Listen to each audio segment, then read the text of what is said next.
Ito na yata ang pinakamakasariling desisyon. Reyna binawi muli.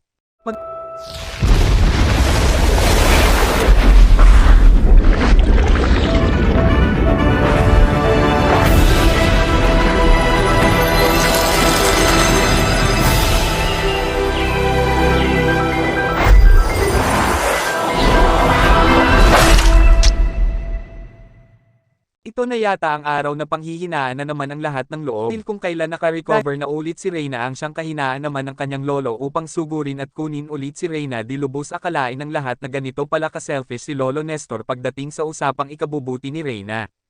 Hindi man lang ito tumatanaw ng utang ng loob sa buong Team Kalangap. Nagmukha yatang walang pakialam ang lolo nito sa dalaga.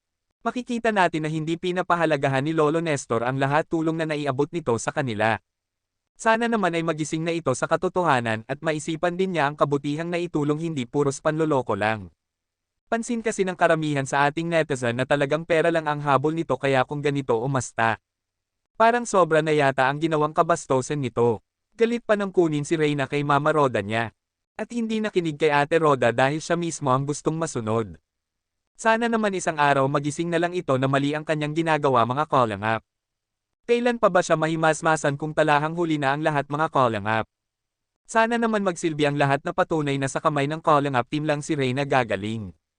At ito lang ang tanging pag-asa at paraan, mga Kalangap, para makamtan niya iyon lahat, para naman matuto na itong tumayo sa kanyang sariling mga paa na hindi nakapadepend pa sa iba. Darating din ang panahon, mga Kalangap, na makakamtan din ito ni Reyna ang pag-asang kanyang inaasam-asam. In Jesus' name. For more update, please support Kalangap Val Santos Matubang at Kalangap Rab. Have a great day, everyone.